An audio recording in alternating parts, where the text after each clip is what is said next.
Dan ketika itu sebenarnya saya ikut mendorong Pak Prabowo untuk menjadi Menteri Pertahanan. Saya mengusulkan pertama Pak Prabowo untuk menjadi Menhan itu. Semangat. Pak Prabowo itu pribadinya unik gitu ya. Kalau dibilang galak kesannya seperti itu.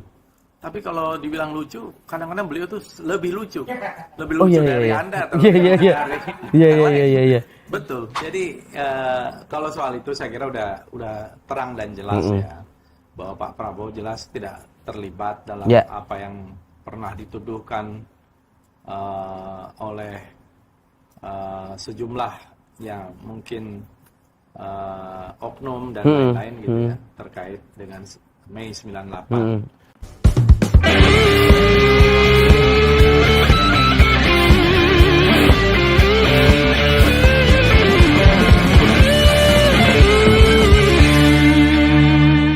Halo sahabat Kompas.com, ketemu lagi bersama Tatang Guritno di Gaspol, ngobrol ngegas pasti nampol ya. Hari ini, ini kita mendapatkan satu tempat yang luar biasa sekali. Ini di belakang ini banyak sekali koleksi-koleksi, dan sebenarnya kita akan bertemu siapa? Kita bertemu dengan salah satu tokoh yang cukup kritis dan banyak dirindukan oleh netizen masyarakat Indonesia ini sekarang. Agak ini kemana orangnya ini ya? Sekarang lagi sibuk apa? Bang Fadlizon, selamat siang. Selamat siang. Ya, Bang Fadlizon. Bang Fadlizon ini sekarang wakil ketua umum Partai Gerindra ya? Masih di Partai Gerindra, masih wakil ketua umum. Nah, kemudian ini banyak mungkin yang bertanya, ini masih di DPR nggak sih Bang? Orang udah nggak denger ini Bang Fadlizon ini ngapain sekarang? Jarang denger ya? Jarang denger ini. Kalau ditunggu teman-teman jurnalis juga, waduh ini kemana ini Bang Fadlizon ini? Nggak pernah muncul. Soalnya saya kan ditugaskan menjadi ketua BKSAP, Badan Kerjasama Antar Parlemen. Kemudian di Komisi 1 di DPR. Di BKSAP ini banyak juga tugas-tugas keluar nih. Jadi hampir 3-4 kali kadang-kadang sebulan tuh mengikuti berbagai macam konferensi di luar. IPU, Interparliamentary Union gitu ya. Terus ada APA, Asian Parliamentary Assembly, ada PUIC untuk negara-negara Islam, ada AIPA yang kebetulan Indonesia jadi ketuanya. Dan juga di parlemen itu namanya AIPA. Jadi banyak di luar, tapi kan kalau memantau Twitter saya kadang-kadang kelihatan itu bahwa kalau lagi reses atau lagi di Indonesia, saya juga ke Dapil, masih ke Kabupaten Bogor, menyapa konstituen dan menyerap aspirasi. Berarti kalau dulu itu kan ketika wakil ketua DPR di periode sebelumnya 2014-2019 lebih banyak ngurusin dalam negeri, sekarang urusannya keluar. Kira-kira begitulah. Kira-kira begitu. Ada kangennya gitu nggak Bang Fadli? Ya dua-duanya bagus, menarik, menantang gitu ya. Tapi setiap kali waktu saya wakil ketua kan juga saya hampir tiap hari nerima delegasi aspirasi orang juga, rombongan-rombongan, kadang-kadang ada 5 rombongan, ada 10, pernah sampai 20 rombongan. Ada buruh, ada petani, ada orang mengadu dan lain-lain lah. Jadi kalau sekarang saya difokuskan untuk diplomasi parlemen juga penting juga gitu, terutama banyak masalah kita itu kan sekarang nggak bisa dilepaskan dari dunia global. Dan banyak negara itu sistemnya parlementer. Urusan-urusan yang terkait dengan perdagangan aja, banning sawit, yang memutuskan kan parlemen. Terus jadi kita nih cukup mulai aktif lah dengan total diplomasi. Oh, artinya memang kalau pertemuan-pertemuan itu nggak hanya dari sisi eksekutif ya, antar hubungan global, tapi ternyata parlemen juga melakukan hubungan luar negeri yang itu kaitannya nanti juga lobby-lobby gitu ya Bang. Kementerian Luar Negeri pemerintah ya itu kan mewakili pemerintah, tapi parlemen kan mewakili rakyat. Saling sharing satu sama lain. Lebih bebas. Ngomong juga lebih bebas, lebih terbuka. Nah, di IPU kebetulan saya juga jadi anggota task force untuk perang Rusia Ukraina. Cuma 8 orang yang dipilih secara global gitu. Nah, jadi juga kita banyak mengikuti sampai juga ke Kiev, ke Rusia dan lain-lain. Oke. Nah, ini menarik sebenarnya Bang Fadli, melihat bagaimana sekarang Bang Fadli sibuk mengurus soal hubungan ke luar negeri gitu. Nah, ini kan kemarin lagi rame yang soal akhirnya Piala Dunia U20 dibatalkan. Dan kemudian kita juga sempat mendengar statement Bang Fadli yang mengatakan bahwa FIFA ini kok kayak standar ganda, artinya dia dengan Rusia bisa begitu tegas, tapi sikapnya berbeda ketika dengan Israel gitu. Nah sebenarnya kalau dari sudut pandang Bang Fadli melihat situasi kemarin itu gimana dari sudut pandang? Kalau saya sih tentu sangat menyayangkan, sangat menyesalkan pembatalan tuan rumah Indonesia untuk U20 itu ya. Karena pasti ini adalah momentum yang ditunggu oleh masyarakat kita, terutama masyarakat olahraga, oleh para pemain yang sudah mempersiapkan begitu hebat perlatihan-latihannya gitu ya. Dan momen ini bisa mengenerate, bisa bikin banyak keuntungan-keuntungan lain gitu. Nah, ya menurut saya ini kita sayangkan gitu. Tapi kan seperti kata Pak Jokowi, ya kita harus melihat ke depan. Ya. Jadi ya sudah, ini sudah terjadi gitu. Jadi ini sebuah pelajaran. Tetapi kalau soal FIFA-nya sendiri, memang saya menilai itu kan berstandar ganda ya, terhadap Rusia seperti itu. Kemudian kalau kita lihat juga Rusia kan di-ban di banyak sport gitu, yang harusnya menurut saya memang olahraga itu harus dipisahkan dari politik. Harusnya. Ya. Tetapi kan kenyataannya mereka sendiri yang melanggar itu. Ya, mereka yang mengkait-kaitkan gitu.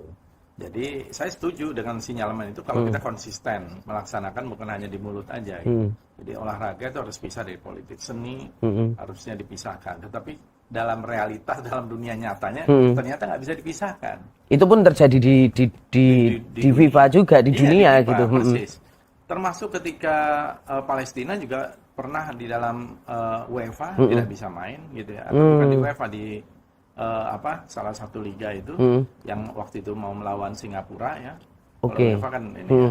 Nah, jadi kalau kita lihat ada inkonsistensi, ada standar ganda gitu. Jadi seharusnya ya dipisahkan sama sekali ya. Atau kalau misalnya mau melakukan itu, ya lakukan secara konsisten. Negara-negara yang dianggap agresi, agresor, ya memang tidak dibolehkan sebagai bentuk komitmen moral gitu. Jadi langsung mereka yang melakukan agresi terhadap negara lain harusnya langsung aja di ban gitu. Mereka nggak perlu itu pada Rusia, tapi tidak dengan Israel. Dengan Israel. Kita kan sebenarnya mengikuti hukum-hukum internasional. Sudah cukup banyak resolusi-resolusi Perserikatan Bangsa-Bangsa yang menegaskan posisi geografis ya antara Israel dengan Palestina. Ada yang namanya two-state solution.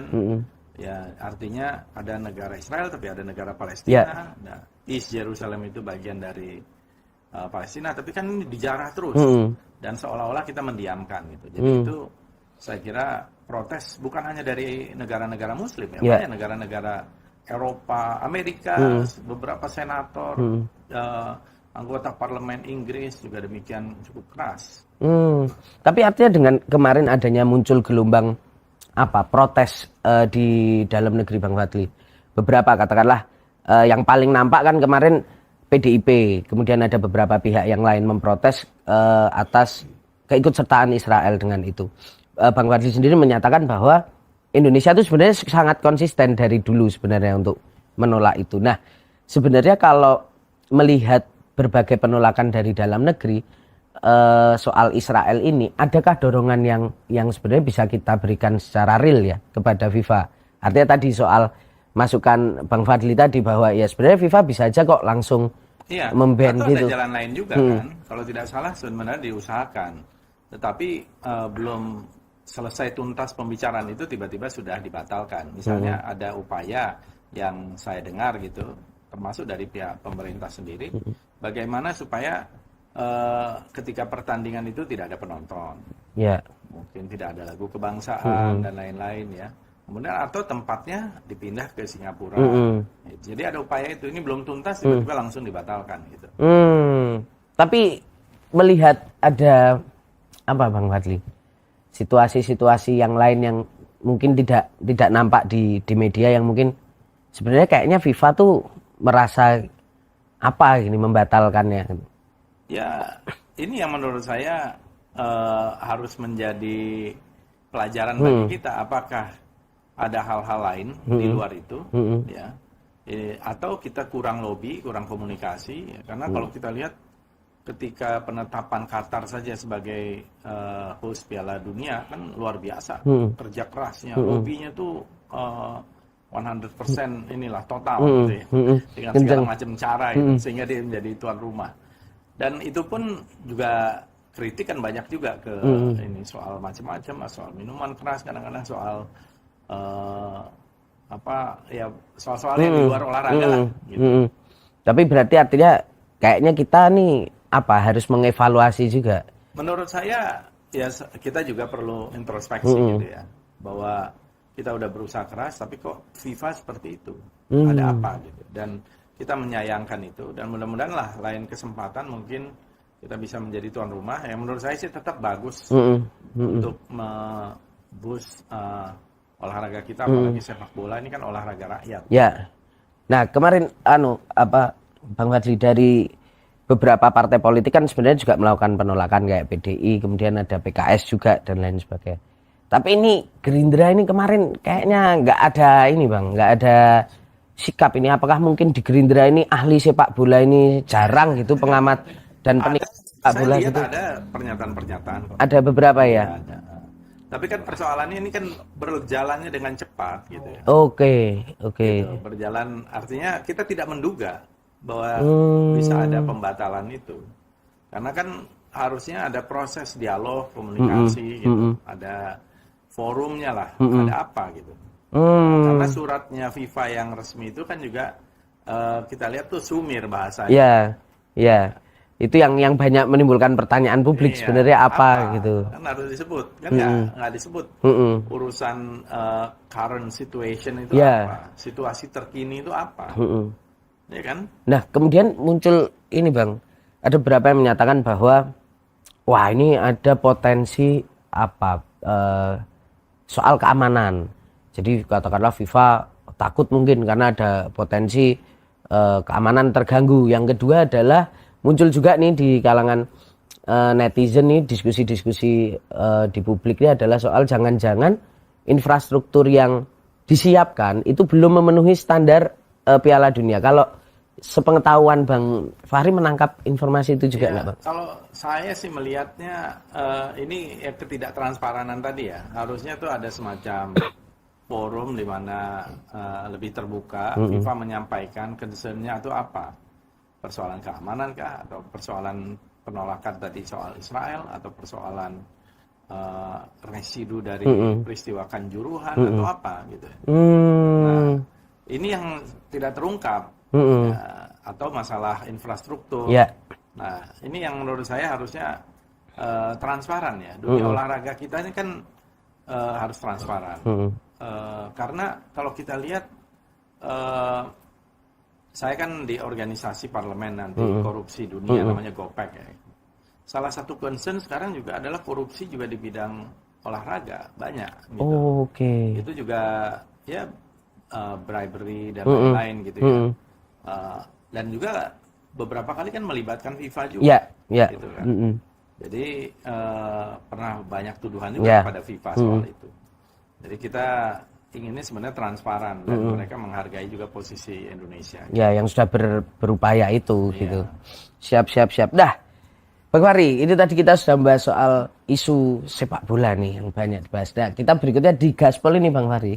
Fadli. Ya, Bang Fadli. Sering kita ya, Bang Fahri terus ya. Fans sama Fahri ya. Karena kalau nggak Fahri, Fadli gitu. 2F ya. Bang Fadli, ini kita selalu bermain kartu. Di sini ada beberapa keyword, ini ada 5 kartu. Saya ada beberapa keyword yang nanti kita akan pilih secara random, Bang Fadli monggo memilih, dan kemudian kita akan bahas nih soal keyword.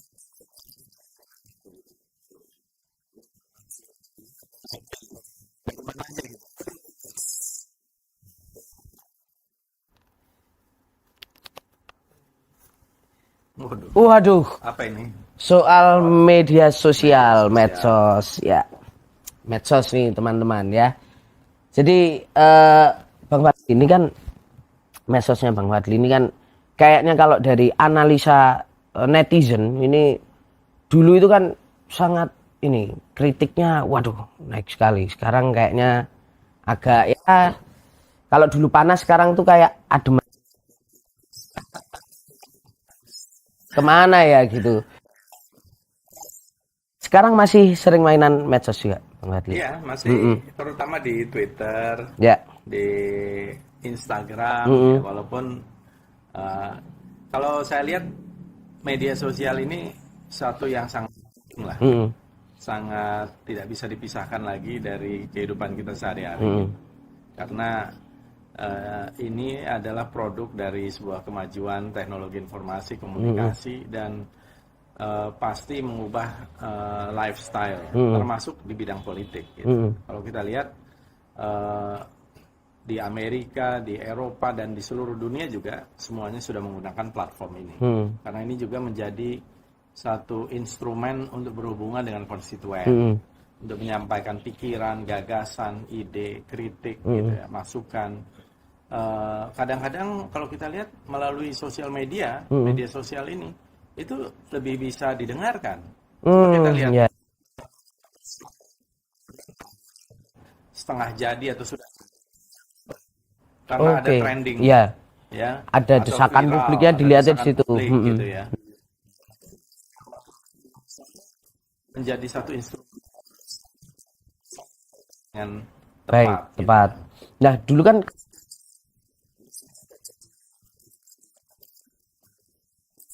dari rekan-rekan ini ada layar yang big screen, wah besar sekali untuk memantau Twitter dari Fadlizon. Ya itu buzzer itu juga kayaknya terpantau terus itu secara detail.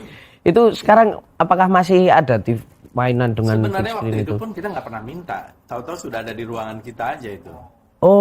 Jadi itu bukan punya kami, tapi setiap pimpinan DPR dikasih layar lebar itu yang touchscreen gitu, untuk bisa memantau ya, semacam mungkin ya untuk memudahkan melihat ya, the big picture gitu. Ya sekarang kan melalui kecil-kecil aja kecil gitu melalui handset kita aja sudah lebih dari cukup. Semuanya ada dalam genggaman. Artinya itu waktu itu memang yang menyiapkan berarti dari pihak kesekjenan mungkin ya Bang. Betul. Berarti bukan dari Bang Fahri yang memang Bang Fadli yang memang menyiapkan itu ya. Fahri terus ini pasti terbawa Bang Fahri Hamzah ini. Iya. Oh gitu. Tapi kalau sekarang masih pakai tim admin atau Bang Fadli sendiri yang ada tim admin saya juga. Karena kan banyak ya. Yang saya juga nggak pantau Instagram saya juga admin, Twitter saya juga ada 4 admin, ada di mana Facebook atau di YouTube. Nah Bang Fadli ini kan waktu itu kan ini Bang mohon maaf sempat membuat jagat Twitter kita itu kan ramai karena akun Fadlizon tiba-tiba nge-like konten dewasa itu. Ya saya nggak tahu apa hack atau terpencet, tapi ya waktu itu langsung kita nggak pernah kita ini kan. Oh berarti Bang Fadli waktu itu kaget juga tiba-tiba loh. Kaget juga karena saya juga ditelepon. Oh iya dapat telepon waktu itu Bang dari orang gitu. Ada kayak begitu terus kita nggak ada, makanya aneh ya. Kita memang cyber security kita juga sangat penting gitu. Oke. Jadi waktu itu memang kayak merasa Bang Fadli juga enggak, tim juga enggak merasa. Makanya waktu itu langsung saya komunikasikan dengan tim dan memang tidak pernah ada. Gitu. Siap. Nah, tapi menariknya juga ini Bang, Pak Prabowo itu kan juga bermain Twitter itu. Bang Fadlizon juga. Ini memang kayak ada semacam siapa yang mempengaruhi Pak Prabowo main Twitter? Jangan-jangan Bang Fadlizon dulu itu yang mempengaruhi? Enggak juga ya? Enggak juga, karena saya kira pasti semua orang punya kesadaran gitu untuk menggunakan platform untuk berkomunikasi dengan publik, dengan rakyat, dengan massa. Jadi ya walaupun di awal-awal kan dulu saya waktu di awal Gerindra itu menjadi selain wakil ketua umum, wakil ketua Dewan Pembina juga ketua Badan Komunikasi.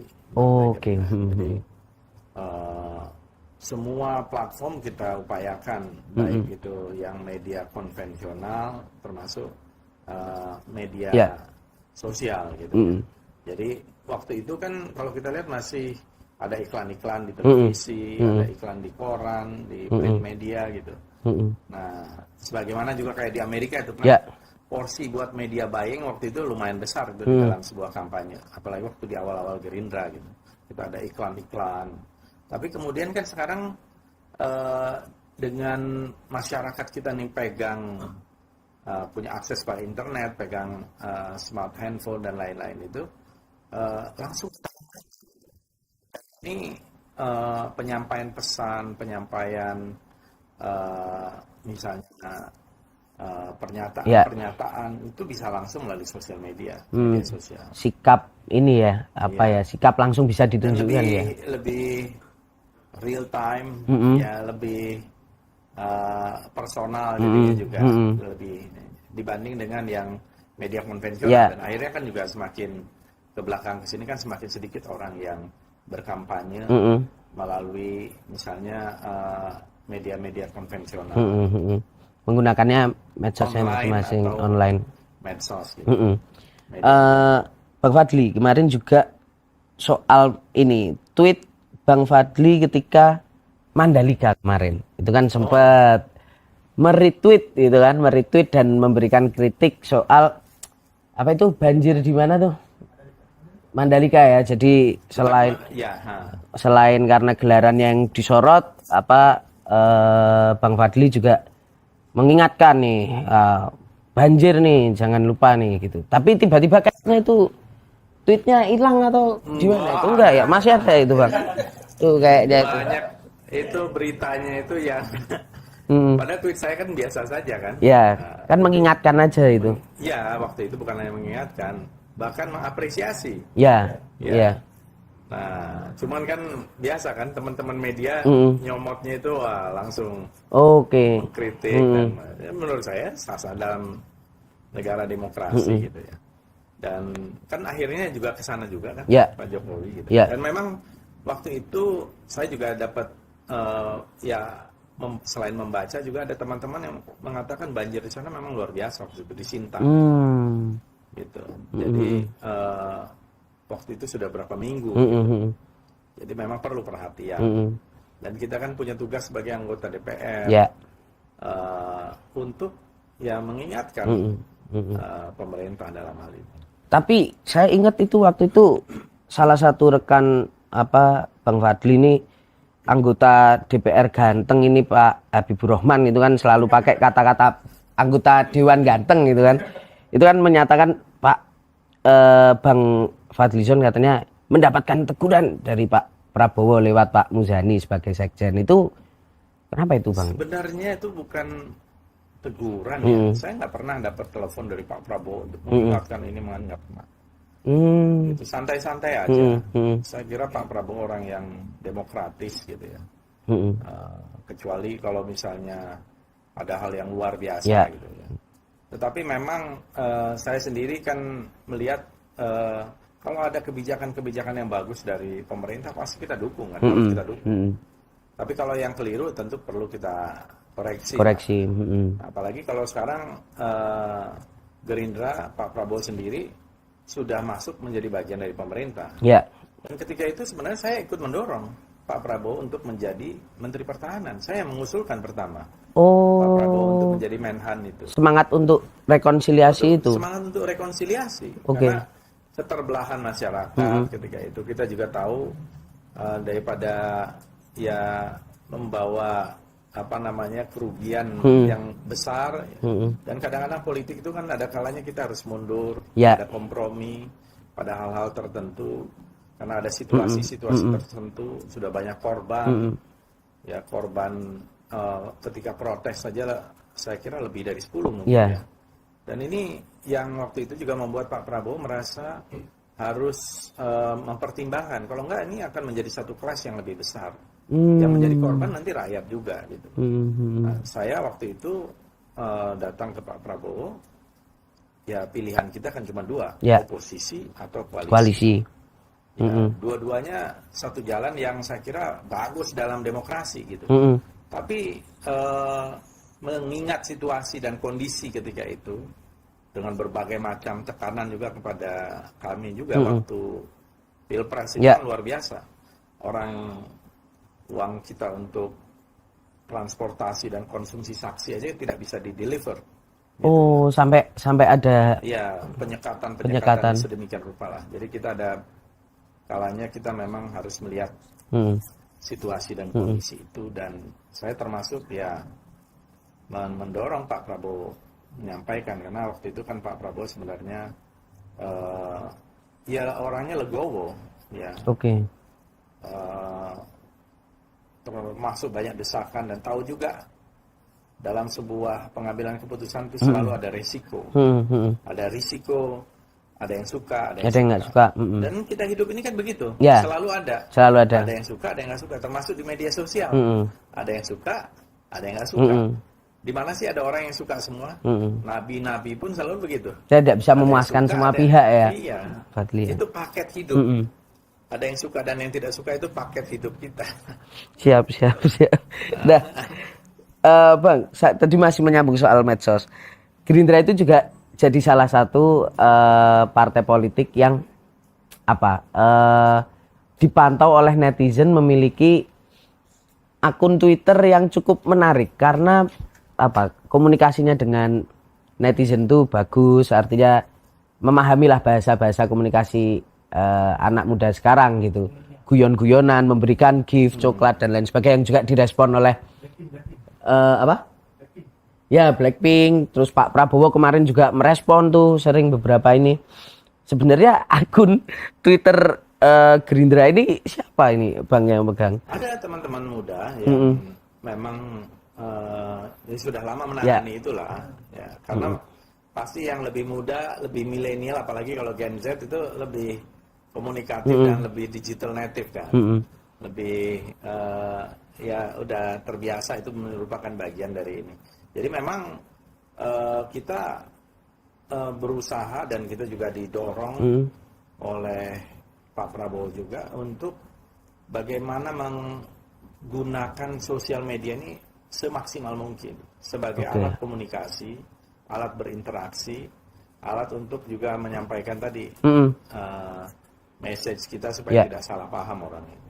Tapi kan Gerindra sendiri kan dipandang mungkin sebelum akhir-akhir ini dengan konten media sosial yang semakin cair kan dipandang sebagai parpol yang dipimpin oleh mantan Danjen Kopassus gitu kan. Kalau kita lihat beberapa teman-teman di Gerindra kan memang memiliki satu sikap yang ini partai yang cukup kuat, tegas gitu, disiplin gitu. Tiba-tiba konten Twitternya cair banget, guyon-guyon dengan masyarakat. Itu ada arahan tersendiri nggak sih dari teman-teman di Gerindra, Bang Fadli, bahwa kayaknya kita harus gini nih sekarang gitu?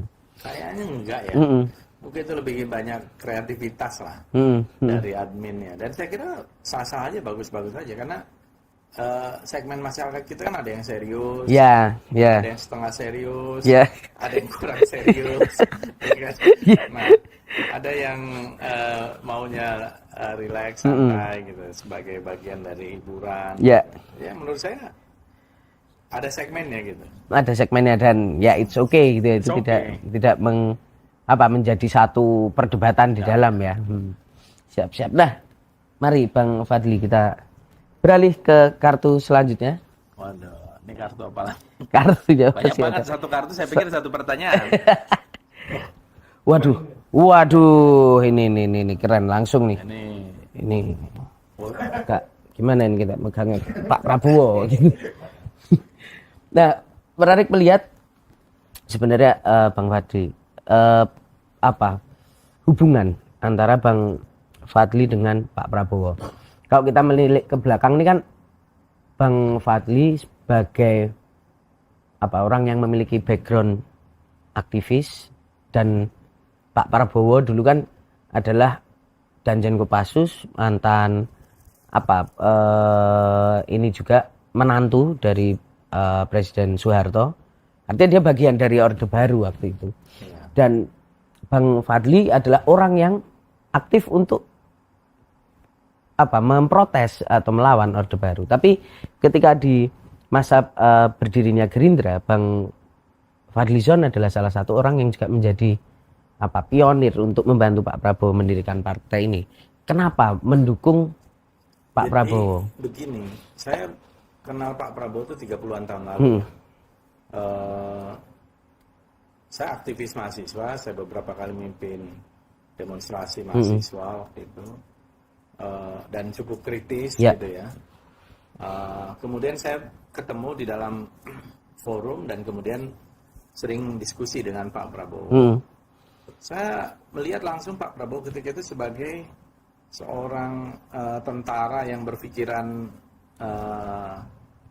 maju, ya, tercerahkan, ya, sangat pro demokrasi, pro reformasi, gitu ya. Pikiran-pikirannya itu menghargai juga crème de la crème, ya, orang-orang yang maju di berbagai bidang apa saja, dan itu sangat saya hargai gitu. Dan sehingga waktu itu di awal 90-an itu saya sering komunikasi dengan beliau, diundang jauh sebelum menjadi Danjen Kopassus. Oke, ya. Kemudian beliau jadi Wadan Kopassus, kemudian jadi Dan Kopassus, kemudian jadi Danjen Kopassus, kemudian terakhir menjadi Pangkostrat. Nah, jadi saya sudah mengenal beliau cukup lama. Saya kira memang pikirannya Pak Prabowo itu selalu untuk kejayaan Indonesia, kemajuan Indonesia, dan juga bagaimana rakyat itu bisa senang, rakyat itu bisa tersenyum. Gitu. Itu yang selalu dikutip ajarannya dari Pak Harto.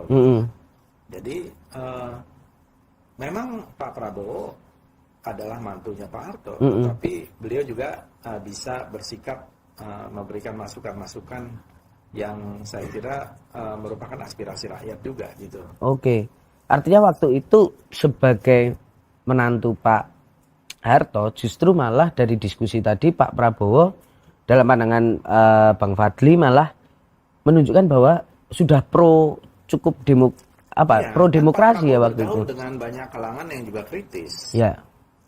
Udah lama itu saya tahu Pak Prabowo dekat dengan Gus Dur, dengan Cak Nur, dengan Cak Nun, MH Ainun Najib, dan juga kalangan tokoh-tokoh yang kritis. Tetap menjalin dengan Pak Amin Rais pada waktu itu juga yang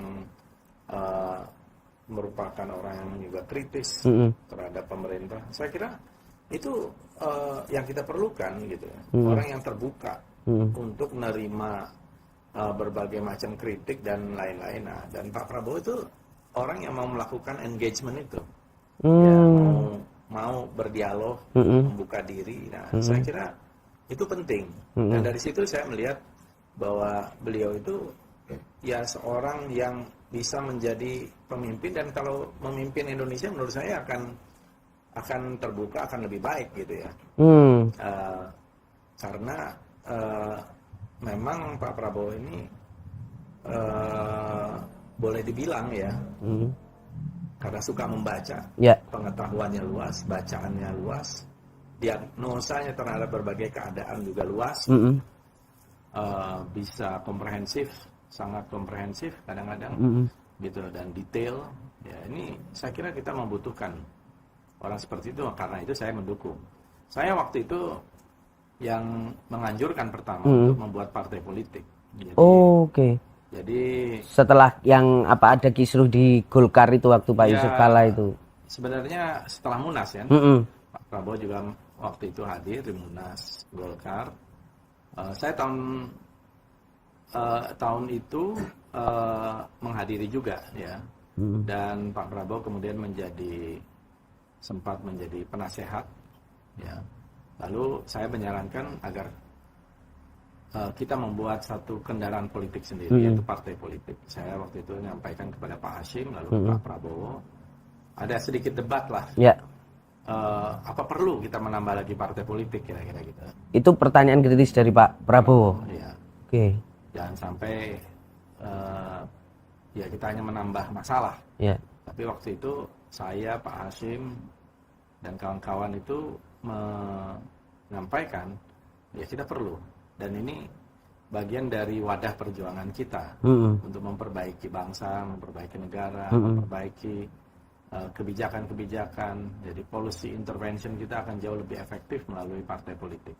Ya tentu partai politik harus mempunyai platform, dan kita mempunyai manifesto perjuangan waktu itu. Kita susun manifesto perjuangan Gerindra dari awal, dan perjuangan partai kan tentu pasti ada pasang surut, ada juga boleh dibilang waktunya itu panjang dan pendek gitu, nggak bisa instan. Dan perjalanan sampai akhirnya sekarang nomor 3 ya, suara kemarin 2019 itu nomor 3 ya. Secara Gerindra. popular vote, secara total suara Gerindra kita nomor 2. Tapi di parlemen kita nomor 3. Nomor 3. Dan sekarang juga hampir di semua survei kita kan selalu di nomor 2. Ya, mudah-mudahan nanti meningkat pada pemilu yang siap. Bang Fadli, ini 2024 nanti kan Pak Prabowo kemungkinan, ini kalau kita lihat sinyal-sinyal realitas politik sekarang, akan maju lagi. Kira-kira tapi nanti peran seorang Fadlizon ini akan di mana? Kayaknya kapan terakhir kali diskusi sama Pak Prabowo itu? Acara-acara di DPP saya juga nggak pernah lihat Bang Fadli ini sebenarnya kemana Bang Fadli? Saya hadir. Ya. Tapi kalau pas acara-acara yang hari-harian kan, ya ganti-gantian lah. Iya. Saya puluhan tahun sama Pak Prabowo, jadi jubir masih tahun 90-an saya udah. Padahal nggak pernah mendeklarasikan jubir, disebut jubir gitu ya, nggak pernah. Jadi saya kebetulan pas lagi banyak di luar, tapi kalau lagi di ini selalu saya ikut acara-acara partai, acara-acara dengan Pak Prabowo gitu ya. Kalau pas lagi di Jakarta dan lain-lain. Jadi ya kita kan berada di mana saja sesuai dengan tugas kita, itu yang paling penting. Dan di tugas dimanapun menurut saya itu bagian dari pengabdian gitu. Tapi masih sering intens berdiskusi juga dengan Pak Prabowo. Ya tidak lagi seintens dulu karena banyak. Pak Prabowo-nya kan sekarang bukan lagi orang yang waktunya leluasa sebagai Menhan. Beliau itu juga setengah mati. Lihat jadwalnya aja udah capek gitu ya. Lihat jadwalnya sudah capek. Sini, besok ada di sana. Iya. Yang susah ditemui itu justru karena Pak Prabowo-nya sibuknya luar biasa. Tiba-tiba ada terbang ke luar negeri ke sini dan bisa cuma 1 hari, bisa kurang dari 24 jam. Jadi menurut saya justru itu bagus ya untuk beliau juga, karena ya saya termasuk yang tadi karena saya ikut menyarankan dan memang itu posisi yang paling pas bagi Pak Prabowo sebagai Menhan pada 2019 kemarin itu. Siap. Nah ini pertanyaan receh sebenarnya Bang Fadli. Tapi banyak yang kepo, Pak Prabowo itu galak apa enggak sebenarnya? Iya. Kalau menurut saya Pak Prabowo itu pribadinya unik gitu ya. Kalau dibilang galak kesannya seperti itu. Tapi kalau dibilang lucu, kadang-kadang beliau tuh lebih lucu. Lebih lucu dari Anda atau dari yang lain. Iya. Betul. Oh, jadi memang sering guyon tapi juga tegas gitu ya. Tegas ya. Saya kira menarik lah gitu, dan orangnya menurut saya sangat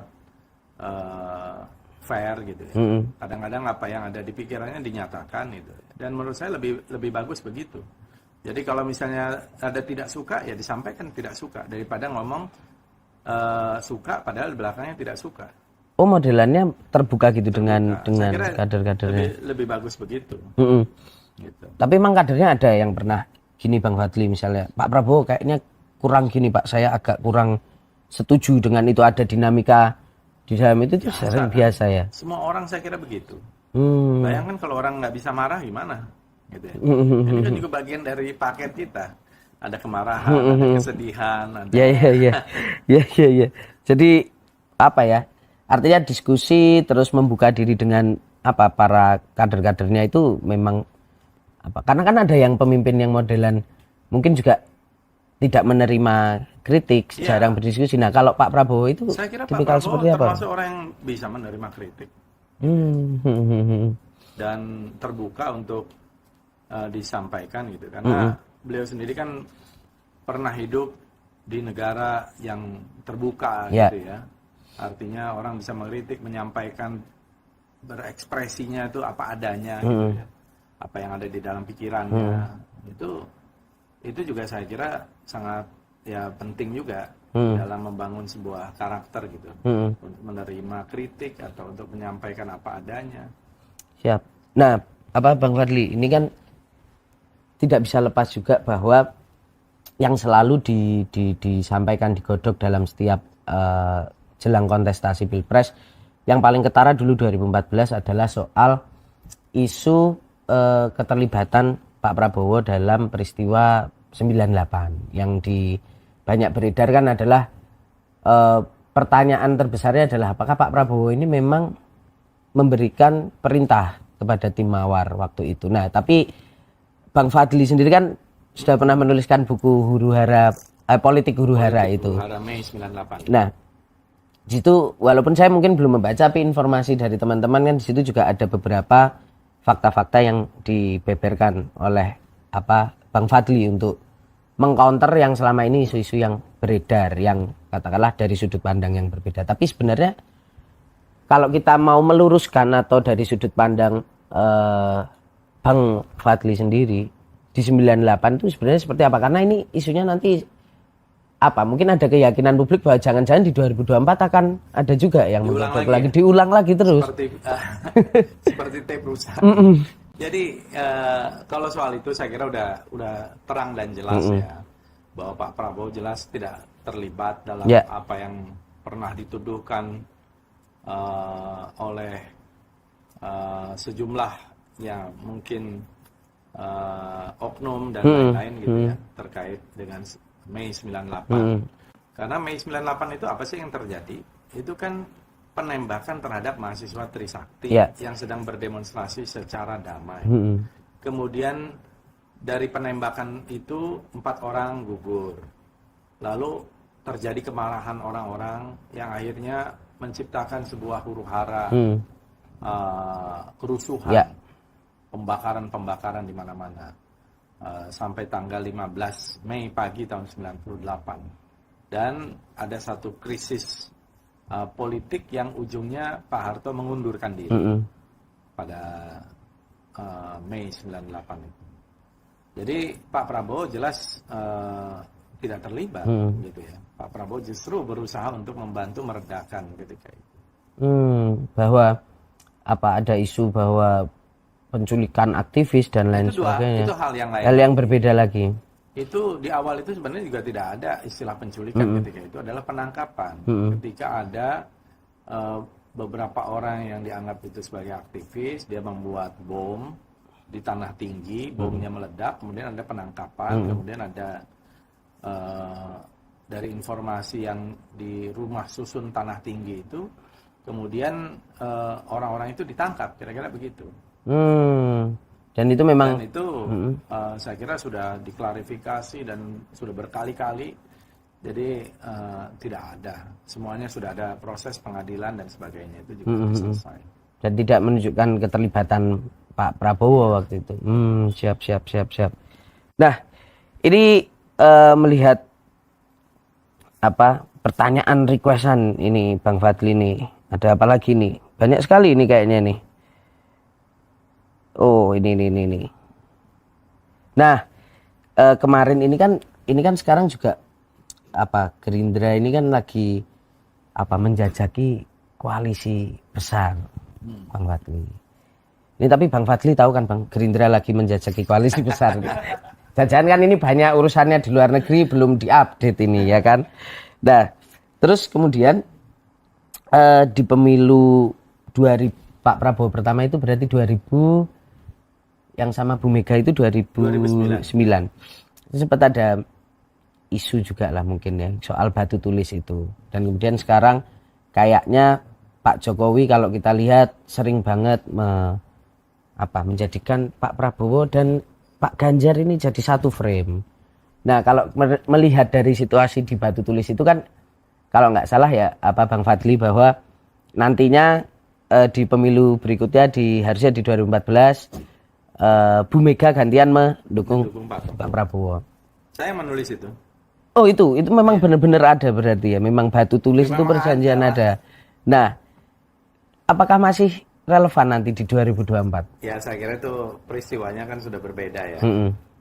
Kan kita bukan di tahun 2009 dan 2014. Ya, tapi kalau misalnya itu terjadi, ya kita kan nggak tahu. Ini semua masih merupakan sebuah proses. Yeah. Prosesnya ini masih belum jelas. Dan politik kita tuh seringkali dalam penentuan gitu tuh last minute, last hours, last days, last weeks gitu ya. Jadi bisa di hari-hari terakhir, di jam-jam terakhir, atau di menit-menit terakhir. Jadi kita lihat aja nanti prosesnya seperti apa, tarik-menariknya seperti apa, akan ada berapa pasang. Tapi kalau sekarang ini too early to tell gitu ya, terlalu awal kita menyampaikan. Tapi kalau Pak Prabowo itu bisa didukung oleh sebuah koalisi besar, ya saya kira sangat bagus, gitu. Dan saya kira ini bisa ya menjadi sebuah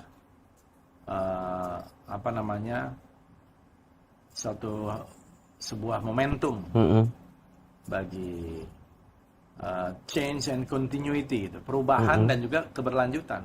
Jadi apa yang kalau misalnya Pak Prabowo terpilih, apa yang baik ya dilanjutkan, apa yang mungkin kurang baik ya dikoreksi. Gitu.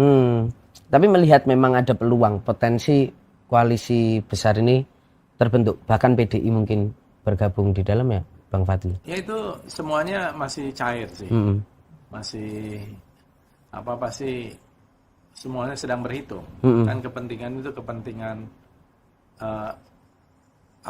elektabilitas partai, elektabilitas kandidat dan lain-lain. Tapi dari survei-survei yang ada kan kalau kita lihat Pak Prabowo selalu berada di tiga teratas di premium league lah. Premium league, ya, mungkin yang lain ada di divisi 1. mediocre ya, kalau Pak Prabowo ini di atas top ini. Enggak mediocre. Semua yang ada di situ udah hebat-hebat, sudah selected. Cuman kan masalahnya league-nya itulah. Gitu. Tapi Bang Fadli, kenapa Pak Prabowo ini tidak pernah lelah? Ini sudah 3 kali menjajal ya. Pertama Wapres dulu dengan Bu Mega, kemudian 2 kali 2014, 2019, dan 2024 masih. Karena Pak Prabowo itu ingin menghabiskan hidupnya itu untuk kepentingan bangsa, untuk kepentingan rakyat, gitu. Yang saya lihat itu. Jadi ini adalah bagian dari perjuangan, gitu. Dan saya kira semangat yang konsisten seperti ini sangat diperlukan oleh seorang politisi untuk bersikap tangguh, gitu. Tidak pantang menyerah, pantang menyerah, gitu. Yeah. Kemudian mempunyai determinasi yang kuat, gitu. Dan menurut saya itu adalah sebuah kualitas, itu sebuah ya banyak petarung-petarung di luar juga begitu. Kalah menang itu satu hal yang biasa. Abraham Lincoln berapa kali? Ya, dan juga ya tokoh-tokoh yang lain. Ada kadang kita terpilih, ada yang tidak, gitu ya. Jarang sih yang selalu terpilih, gitu ya. Tapi selalu ada saatnya dia di atas, ada saatnya di bawah, biasa. Dan saya mengikuti perjalanannya Pak Prabowo waktu dengan Bu Mega itu. Saya juga menjadi sekretaris tim kampanye nasional dengan PDI waktu itu, juga di Prabowo Hatta. Ya pertarungannya luar biasa. 2019 apalagi ya, lebih sengit dan luar biasa gitu. Jadi ya ini adalah bagian dari perjalanan kita sebagai bangsa, tapi juga bagian dari perjalanannya Pak Prabowo. Dan kita tidak pernah tahu ya, mungkin kalau kita percaya, kalau saya sangat percaya gitu, memang ini jalan Tuhan, ya, jalan Tuhan untuk memberi ya seseorang itu kan semuanya tidak ada yang tidak di apa namanya, tidak ada yang tidak ada campur tangannya. Ya. Itu yang namanya takdir, destiny gitu. Dan saya kira ini nanti di 2024 ditentukan apakah destiny-nya Pak Prabowo itu akan menjadi pemimpin Indonesia, menjadi presiden Republik Indonesia. Dan saya yakin peluang ini sangat terbuka. Ya tinggal doa lah dan usaha yang keras. Tapi peluang itu sangat terbuka ya 2024. Iya, sangat terbuka. Ya, sekali lagi kita harus melihat bahwa ini tergantung juga kepada Allah Subhanahu wa taala, Tuhan yang Maha Kuasa gitu ya. Memberikan kesehatan, memberikan umur yang panjang, umur yang berkah dan lain-lain. Nah, ada beberapa pendapat pengamat gitu, Bang Fadli, bahwa Pak Prabowo ini dianggap sebagai tokoh yang sudah senior, bersaing dengan kandidat yang lebih muda. Justru dianggap sudah tidak relevan, tidak laku gitu. Tanggapannya seperti apa atas itu? Melihat situasi. Ya, bagaimana dianggap seperti itu? Sementara di polling aja tertinggi, yang kemarin aja lebih tinggi gitu ya. Itu artinya rakyat menginginkan. Dan saya kira juga diperlukan wisdom, ya, kebijakan. Pada orang-orang yang senior itu saya kira mereka karena mengalami lebih awal, punya pengalaman yang banyak, punya pembanding. Ya, saya kira wisdom itu penting. Gitu. Apalagi juga mengetahui apa yang harus dilakukan, what is to be done, gitu ya. Jadi itu sangat penting. Jadi saya melihat tentu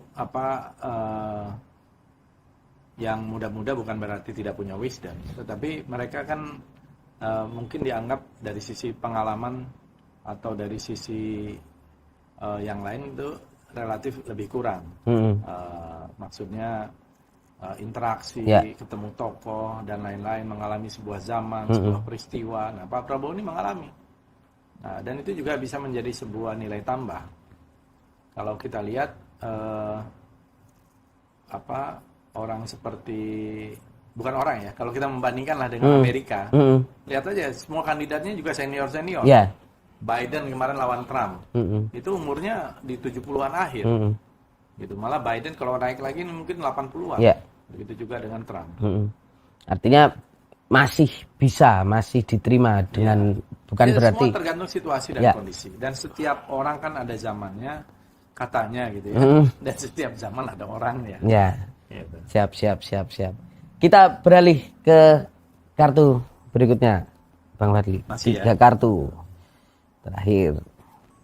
Waduh. Kecelakaan lagi, bapak saya meninggal. Jadi kami ditabrak. Saya dibonceng, bapak saya meninggal di tempat. Saya juga dipikir udah meninggal. Jadi setelah itu, bagi saya hidup saya ini udah bonus. Waktu kita demonstrasi SDSB dulu, tahun 93, kita diancam juga oleh rektor ketika itu. Mau diskors. Gitu. Ada pepatah ya, waktu saya sekolah di Amerika itu, guru bahasa Inggris saya bilang gitu. Dia ngasih tahu ke saya, karena saya dekat sama guru SMP itu, Miss Johnson Hobbs namanya. Dia mengutipkan ke saya tentang sebuah pepatah, I can sum up everything about life in 3 words. Ya. Kita bisa meresume hidup kita ini dalam 3 kata aja. Life goes on. Hidup jalan terus. Gitu.